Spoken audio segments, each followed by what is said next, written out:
¿Alguna vez has sentido que ya no puedes desaparecer? Que si te ausentas, aunque sea un momento, vas a perderte de algo muy importante. Que todo se graba, todo se comenta y no puedes fallar en nada.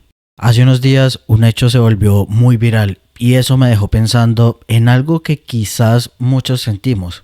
La hipervigilancia en la que vivimos, la presión por tener que opinar sobre todo, el miedo a convertirnos en tema de conversación y ese deseo de desaparecer, aunque de alguna forma también anhelamos ser vistos.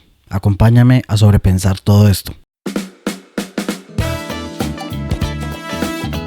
Sobrepensando es un espacio para quienes piensan demasiado y sienten profundo.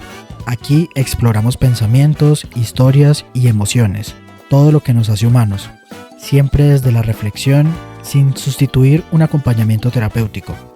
Soy Miguel y esto es Sobrepensando. ¡Comenzamos! Vamos a darle un poco de contexto a todo esto. El hecho en cuestión es el siguiente.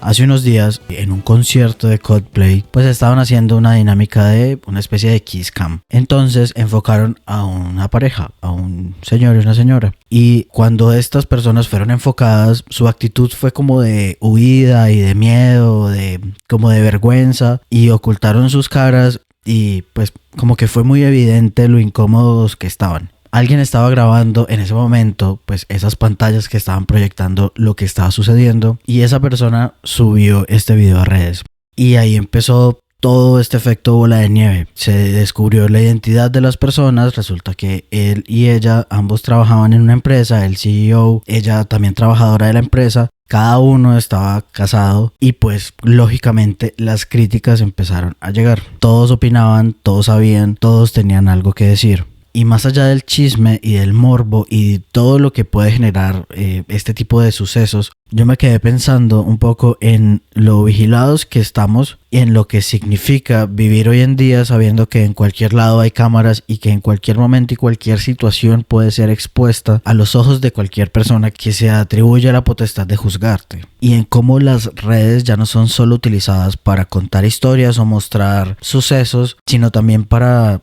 juzgarlos, viralizarlos y todo lo que esto conlleva. Entonces empecé a preguntarme sobre lo que está pasando con la vigilancia y no solo la que ejercemos sobre los demás, sino la que se ejerce o la que ejercemos sobre nosotros mismos. En esta necesidad de estar siempre atentos, siempre informados, siempre al día con todo lo que está sucediendo. Y esta sensación de que quien se queda callado no está bien o se quedó atrás y que si uno se desaparece por un rato de las redes, pues también está el miedo de no poder volver a aparecer nunca. Y con esto pues empecé a pensar primero en que vivimos una época en donde la línea entre lo privado y lo público está demasiado diluida. Porque pues las cámaras ya no están solamente en los techos o en algunos lugares como específicos del mundo, sino que las tenemos básicamente al alcance de la mano. Está siempre en nuestros bolsillos o en nuestras manos porque cualquier persona que tenga un celular tiene la posibilidad de grabar un video y de subirlo a redes y pues ya son simplemente muchos ojos que nos pueden ver al tiempo. Y esto de alguna forma ha cambiado nuestra forma de estar en el mundo. Buscando sobre este tema y leyendo un poco sobre la hipervigilancia, me topé de frente con este concepto del panóptico. Poniendo contexto a todo, el panóptico es un tipo de estructura arquitectónica carcelaria en el que la idea de la construcción es que sea en forma circular y que en el centro haya una torre de vigilancia donde pues lógicamente hay alguien que puede estar vigilando. Y el punto de esto es que esta persona puede o no estar vigilándote, pero cada persona que está en estas celdas pues digamos que siempre está latente la idea de que te pueden o no estar mirando. Entonces se ejerce un control como en la conducta de estas personas, pues impulsadas por el miedo de que si hago algo malo puede que en ese momento me estén mirando. Entonces sobre este tipo de estructura, Michel Foucault tuvo también sus sobrepensamientos de esto. Él interpreta el panóptico como una metáfora de cómo opera el poder en la sociedad. Y cómo la idea o la posibilidad de estar constantemente observado pues trae consigo un efecto de autodisciplina y autocontrol. Entonces los individuos internalizan la posibilidad de estar siendo observados y ajustan su comportamiento para cumplir las normas que les son establecidas, incluso sin que esté la vigilancia directa sobre estas personas. Entonces no es solo como una estructura arquitectónica, sino una metáfora en donde se muestra cómo el poder opera a través de la vigilancia, y con esto se consigue la disciplina y la internalización de unas normas sociales que todos pues deben seguir a rajatabla. El punto con esto es que hoy en día el panóptico pues no funciona como una cárcel o ni siquiera como el juicio de tu gente que te rodea, sino que también ocurre a través de las redes sociales, del TikTok, de YouTube, los grupos de WhatsApp y este tipo de cosas, donde la vigilancia ya no necesariamente es un asunto de poder, sino que es un asunto horizontal, y cualquiera, literalmente cualquier persona puede grabarte y cualquier persona puede opinar sobre ti. Y pues esto indudablemente genera un cambio en la forma en la que actuamos y en la forma en la que nos empezamos a comportar como seres dentro de una sociedad. Entonces, si cualquier persona puede grabarte, cualquier cosa, por más banal que sea, se puede convertir en algo que se haga viral, y lo que se creía o se pensaba como privado no necesariamente lo es hoy en día. Y pues a esto se le suma toda la expectativa de que ya no solo se espera que la gente viva las experiencias, sino que también las documente y las exponga. Y al exponerlas, pues también es exponerse al juicio del mundo. Y no es solo que el mundo nos observa, sino que también de alguna forma ya no sabemos vivir sin la necesidad de que el mundo nos observe o sin que alguien nos vea. Y esto trae consigo pues el otro lado de la historia, y es que vivimos también en un mundo en donde hay una opinión para absolutamente todo, y todos debemos tener una opinión sobre todo. Es como que las redes funcionan de alguna forma como un coliseo, pues como el Coliseo romano, donde hay que juzgar y opinar sobre lo que está sucediendo, y quien solo se limita a observar o quien opta por callar no está comprometido con la situación o no está comprometido con el mundo.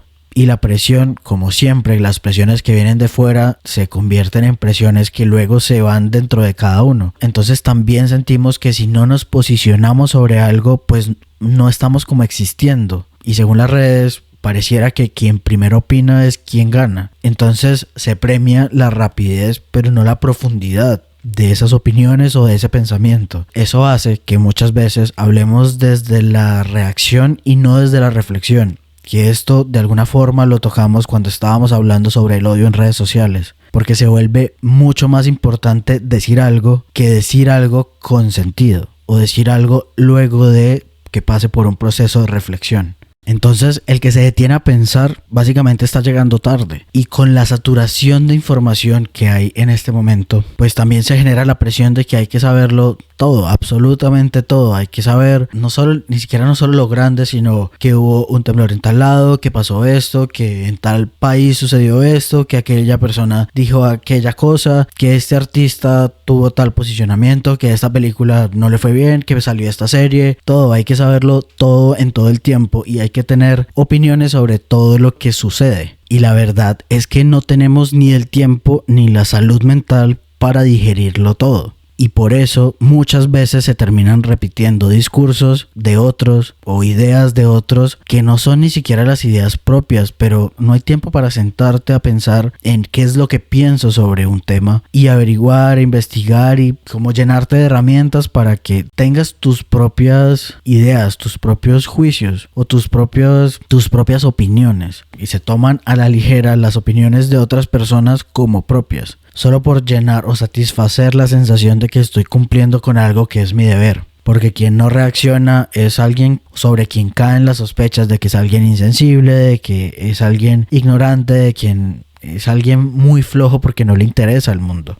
Pero también la empatía puede vivirse en silencio, en acciones privadas o en escuchas activas. Y yo sé que lo dije sobre las actitudes neutrales o las actitudes pasivas y que decidir no actuar también es una forma de actuar. Sin embargo, también está esta brecha de no actuar bajo el impulso, sino tomarse el tiempo o actuar con conciencia de que se está haciendo algo que es consecuente con lo que uno piensa. Y no porque 15 personas alrededor mío me lo dicen, quiere decir que yo deba pensar exactamente igual que como piensan esas personas. Porque en el silencio también hay una forma de sabiduría. Y pensar o tener una opinión también es un proceso que lleva tiempo. Y no todo merece una opinión o necesita una opinión de manera urgente.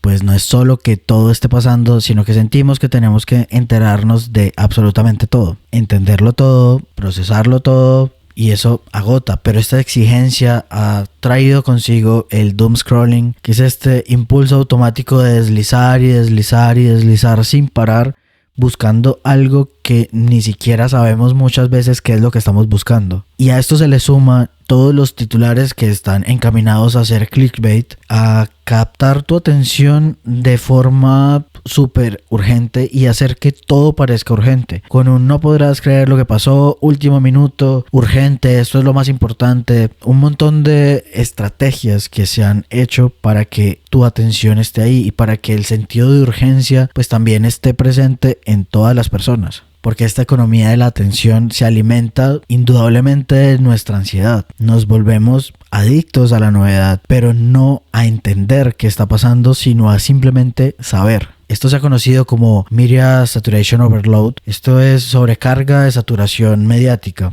Es una sobrecarga por estar constantemente expuestos a noticias negativas, urgentes o traumáticas. Tiene otros nombres y se encuentra con otros nombres en artículos y cosas que se han estado escribiendo de hace un tiempo para acá y que aún no son diagnósticos oficiales, pero sí describen experiencias reales que se están viviendo hoy en día y que se están viendo hoy en día. Estas en donde hay pensamientos intrusivos sobre las noticias, sensación constante de impotencia y angustia y un cansancio emocional que no se puede explicar muy bien como de dónde viene. Esta angustia constante de verlo todo, pero no poder hacer nada con eso que se está viendo. Y esto genera una sensación constante de deuda, una deuda con las causas, con el mundo, con las situaciones, con las injusticias. Entonces, ¿cómo puedo pensar en mí cuando el mundo a mi alrededor se está cayendo? Y claro, con esto no estoy intentando invisibilizar las cosas muy graves que están sucediendo en el mundo. Yo sé que todos son granitos de arena y todo esto, pero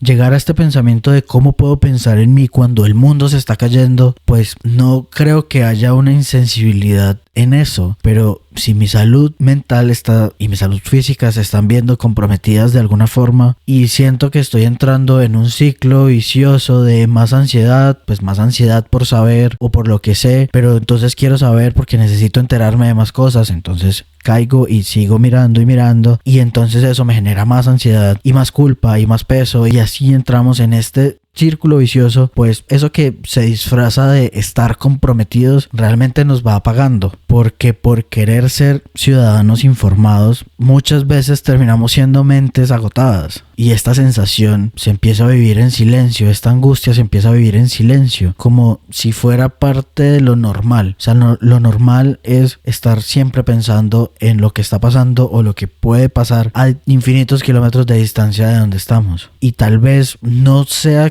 que necesitamos cada vez más información, sino que necesitamos cada vez más espacios y más tiempo para pensar en esa información que estamos recibiendo. Y no es ignorancia o no es falta de compromiso querer desconectarse un rato de todo esto que está sucediendo, sino que es parte de la necesidad de autocuidarse, de cuidar la mente, de cuidar el cuerpo, de cuidar la salud propia. Entonces, retomando un poco lo que decía ahora de cómo ha cambiado nuestra presencia en el mundo, también empecé a pensar en cómo estamos viviendo y cómo vivimos constantemente como si estuviéramos en una puesta en escena, porque cuando todo puede ser grabado, todo puede ser sacado de contexto, todo puede ser viralizado, equivocarse da muchísimo miedo, porque los errores ya no son parte del proceso, son como manchas en un historial y como señales de un fracaso moral, porque nos hemos vuelto jueces de pequeños instantes y no importa si se pidió perdón, si se arrepintió o si fue algo que se hizo sin querer, eso básicamente pasa a ser la cosa que define a esa persona. Y pues si esa persona estaba aprendiendo, si no sabía lo que estaba haciendo, pues como que también pensé en dónde quedó o dónde está ese espacio o esa posibilidad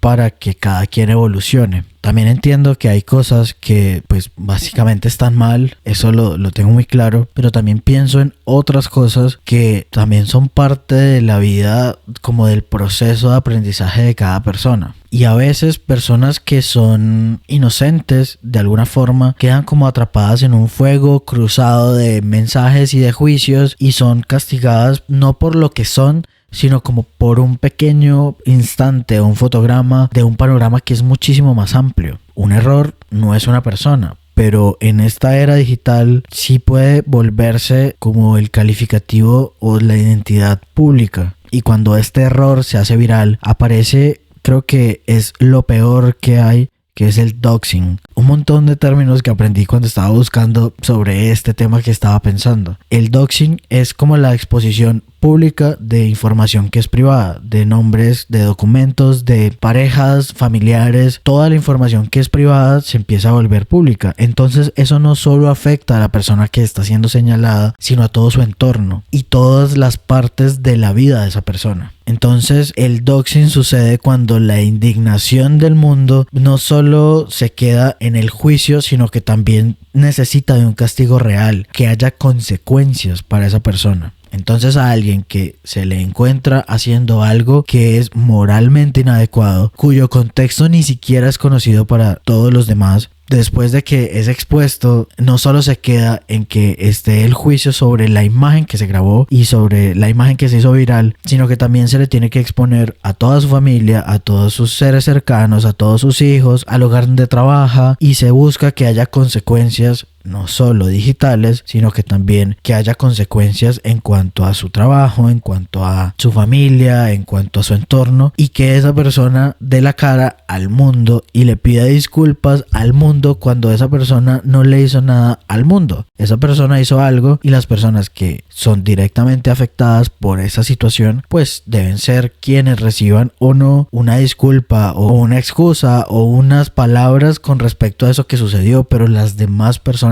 no necesitan ningún tipo de arrepentimiento de esa persona. O sea, es un linchamiento digital que no se queda solo en lo digital, sino que también pasa a la vida de esa persona. Entonces este doxing mezcla lo público, lo privado, lo digital, lo emocional, y es como el castigo total, ser reducido a un error y ser perseguido por este error. Y el problema no es solo equivocarse, es no tener derecho a hacerlo como en paz, o sea, cometer los errores y a tener pues obviamente la consecuencia directa de ese error y aprender de eso, que viene siendo como el proceso normal de crecer de todos. Y se hace más viral la indignación que la compasión. Y la compasión creo que es una palabra que es infravalorada realmente, o que es tomada como de muchas formas, que no necesariamente es a lo que apelo cuando digo todo esto. Y cae aquí la cultura del señalamiento, donde miren a esa persona que dijo esto, miren a aquella persona que hizo aquella cosa, y no hay una redención de esto, no hay ni siquiera una posibilidad de redención. Se abre como la puerta a que haya una persecución eterna. Entonces eso genera que, como está esa presión de que en cualquier momento cualquier cosa puede ser sacada de contexto o no y viralizada, entonces, y si lo digo mal, y si se malinterpreta, y si después me funan por esto que estoy diciendo, y esto resulta en una autocensura, en una parálisis, en una búsqueda de hipercontrolar también lo que se dice, cómo se dice, y dejamos de decir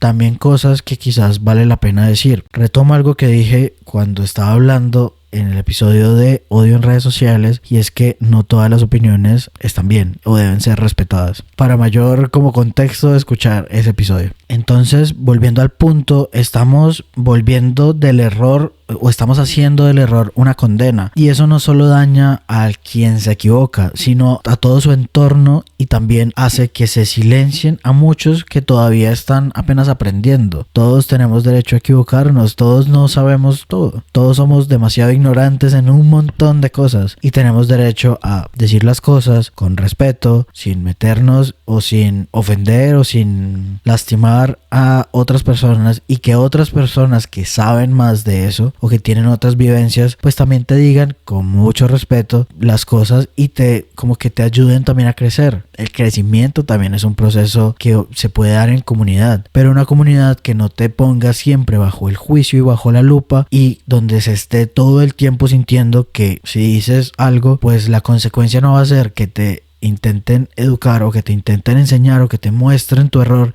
sino que te señalen y te condenen. Vivimos como si estuviéramos constantemente de cara al público, y eso pues lentamente nos va desgastando, porque también sentimos que no podemos mostrarnos en pausa, en calma, en bajón, en silencio, tristes, porque también en redes se exige que todo el tiempo tienes que mostrar una versión de ti que sea productiva, alegre, funcional, y ese esfuerzo de siempre estar bien cansa. Porque también implica no darte ni siquiera permiso para estar cansado o para tomarte una pausa para ti.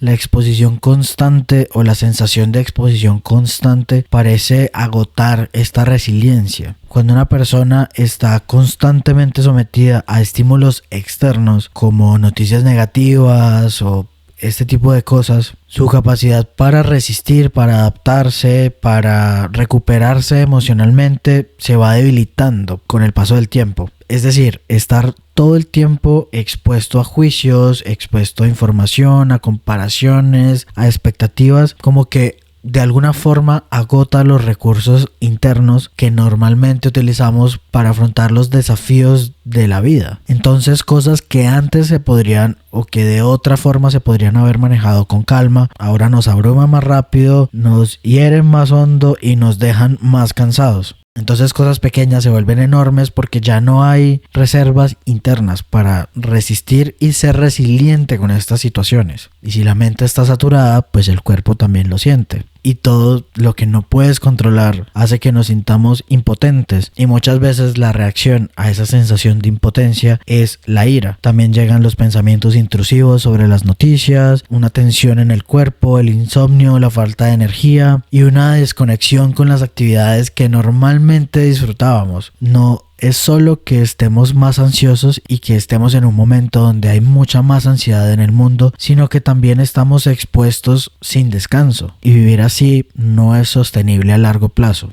Y si a todo esto le sumamos la autocensura por el miedo a ser juzgados, pues entonces esto empieza a aislarnos. Porque no decimos lo que pensamos, no mostramos lo que sentimos, no hacemos lo que queremos bajo el miedo constante de ser juzgados y ser expuestos. Y aparece una tristeza silenciosa que no solo está esta ansiedad, sino que se suma a esta gran lista de enfermedades mentales que hoy en día suceden tanto, y aparece esta tristeza que va ahí comiendo y ganando espacio cada vez, porque nos sentimos más solos, más aislados, más separados, como con más dificultad de hacer conexiones unos con otros. Y la verdad es que lo que sucede en redes como que nos enseña a tener miedo de equivocarnos, pero no nos enseña a confiar en nuestros procesos y entender que los errores también hacen parte del proceso de crecer, madurar y pues ir construyendo pensamientos. Yo no creo que todo lo que pensamos haya que decirlo, pero también creo que no todo lo que callamos sea por cobardía. A veces callarse o elegir qué cosas se dicen pues también se vuelve una forma de sobrevivir en este como mundo tan hiperconectado y tan hipervigilante.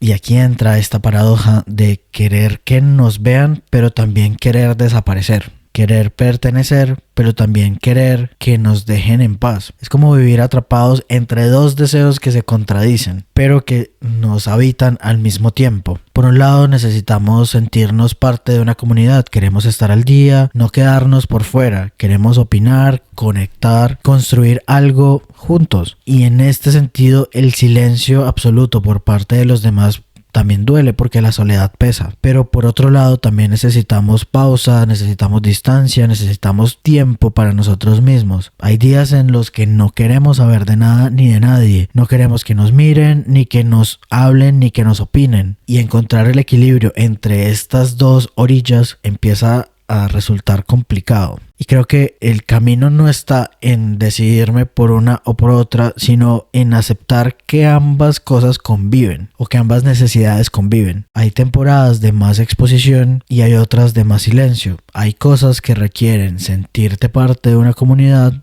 y otras en las que requieres tiempo, o cada uno requiere tiempo para pensarse y para hacer conciencia de lo que está sucediendo. Es como aprender a darte permiso de estar, pero también permiso de desaparecer. Y en este momento del mundo donde estamos tan hiperconectados, eso parece imposible. Entonces no se trata de elegir entre conexión o seguridad o resguardarse, sino de encontrar como el ritmo de cada uno en el que cada quien se sienta cómodo. Entonces todo esto que empezó como un evento entre tantos que se hizo viral, pues a mí me hizo pensar en lo fácil que es ahora mirar, grabar, opinar y señalar, en lo agotador que es vivir sabiendo que siempre hay ojos que nos pueden ver, que hay palabras y acciones que se pueden malinterpretar y sacar de contexto. Entonces, ¿cómo no vivir en la angustia constante si parece que equivocarse ya no es parte del camino, sino que es algo que te define y que te condena? ¿Cómo no vivir agotados si estar siempre haciendo un performance es la nueva forma de vivir y en la que se sobrevive? Y que sin embargo, o a pesar de eso, seguimos buscando conexiones y seguimos buscando ser vistos, ser entendidos, ser escuchados,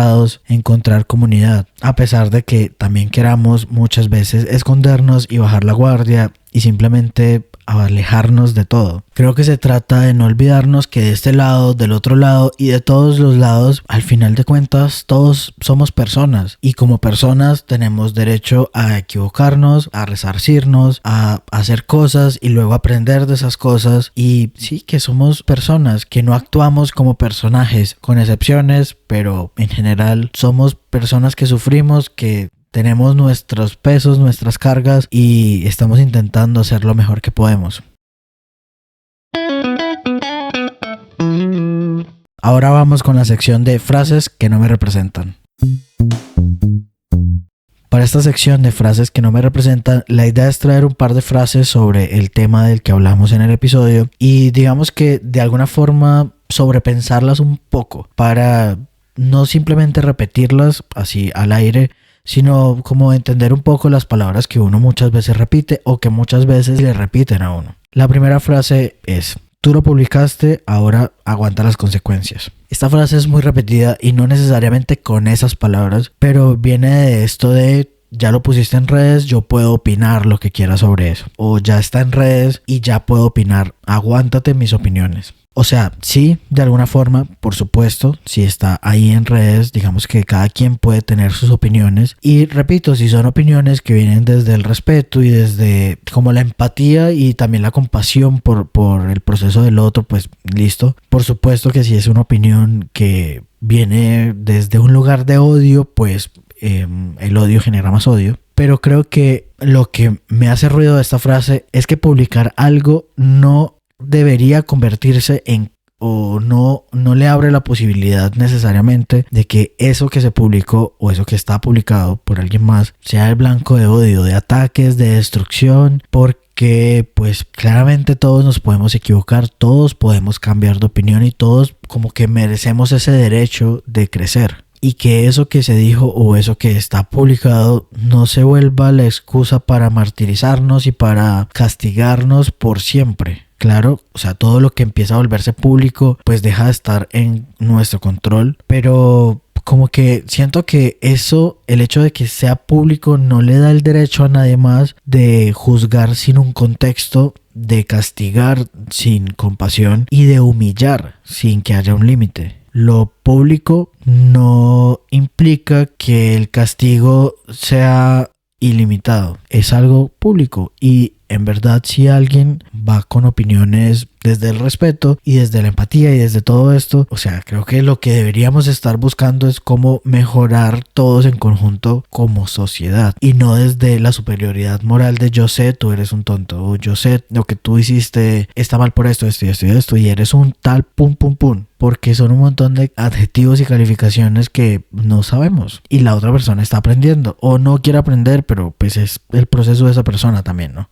Y la segunda frase es tu responsabilidad estar informado. Sí, y esto tiene como dos matices. O sea, por un lado, es tu responsabilidad que si alguien te hace ver un error, por ejemplo, pues tú te informes de eso que hiciste mal, de por qué está mal esto, por qué está mal decir esto, por qué está mal no opinar, pero por qué está mal lastimar de esta manera, Pero sentir que estar informado es una obligación, pues es lo que nos ha metido un poco en este ciclo vicioso de ansiedad, información, ansiedad, información, ansiedad, información, o ansiedad, noticias y ese tipo de cosas. Entonces es también algo que es agotador. O sea, si se toma en el otro sentido, en lo primero que mencioné, de si es tu responsabilidad informarte sobre en qué punto está el mundo en este momento, cómo están las conversaciones en este momento, bien, porque pues sí, pero si se habla o si se toma desde el otro lado, creo que no podemos estar cargando con las tragedias que suceden en todo el mundo. Yo sé que esto parte desde un privilegio, pero ciertamente algo que sucede muy lejos, es muy difícil que mi influencia llegue hasta allá. Y es solo cargar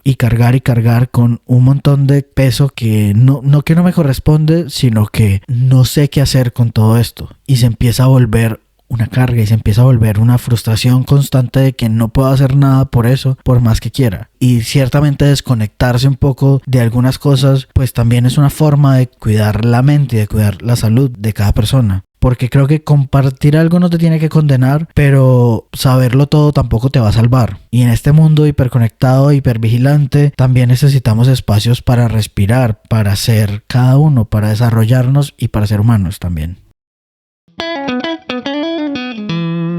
Y finalizamos con las recomendaciones. Para la recomendación de hoy traigo este episodio de Black Mirror. Black Mirror es una serie donde se plantean futuros distópicos o escenarios distópicos donde se piensa en la influencia de la tecnología y de los avances digitales como consecuencias y cosas que afectan pues a la humanidad. Hay un episodio que está en la temporada 3, primer episodio de la temporada 3, donde todas las personas y todas las interacciones de las personas son puntuadas y esta puntuación es vista por todos los demás. Entonces eso trae como consecuencia que todo lo que sucede se sienta un poco como una performance constante, o sea, como constantemente estar en escena, porque todo lo que digas hace que las demás personas te puedan puntuar, y si tu puntuación es muy baja, pues básicamente te califican como de paria de la humanidad, como paria de la sociedad, y te excluyen, por supuesto. Y si te excluyen, pues te quitan como un montón de permisos y privilegios y cosas que puedes tener si eres una persona que está muy bien calificada. ¿Y qué es estar bien calificado? Pues que seas no solo amable, sino hiper amable. O sea, que seas hiper todo. O sea, que no puedas ser y cometer estos errores que mencioné a lo largo del episodio. Entonces tengas que estar constantemente en una actitud súper positiva con todo. Entonces no hay como reacciones que son naturales, sino todo es supremamente forzado y todo está empujado a que la otra persona te juzgue como que todo lo que hace está bien visto por los demás, ¿no? Entonces eso pone como un poco sobre la mesa cosas que pues que no están sucediendo tal cual hoy en día, pero que sí pueden interpretarse un poco como sentirnos juzgados constantemente. Y pues en realidad es un gran ejemplo de lo que está sucediendo. Toda la serie de Black Mirror es muy interesante porque muestra muchas caras de lo que podría pasar como sociedad. Muchas veces lleva esas cosas como a un extremo muy grande, pero a veces hay que llevar las cosas a extremos muy grandes para que se vean y para que hagan ruido. Es una serie, es de Netflix y es muy interesante. Hay capítulos muy raros, pero este capítulo en particular es muy interesante sobre esto que estamos hablando. También hay un montón de información y videos interesantes sobre la hipervigilancia, sobre la cultura de la cancelación y sobre un montón de cosas y como subtemas que se desprenden de esto sobre lo que hablábamos en este episodio. Te doy las gracias por llegar hasta acá. Ya sabes qué hacer. Si te gustó este episodio, por favor dale like. Si crees que a alguien más le puede interesar este tema o cualquier otro tema del que hablemos, por favor compártele este podcast y comenta aquí abajo tus ideas, tus pensamientos o tus sentires sobre este tema. Nuevamente te doy las gracias por acompañarme, por tomarte el tiempo de sobrepensar conmigo todos estos temas que nos mueven y nos atraviesan también. Nos vemos o nos escuchamos en el próximo episodio. Chao.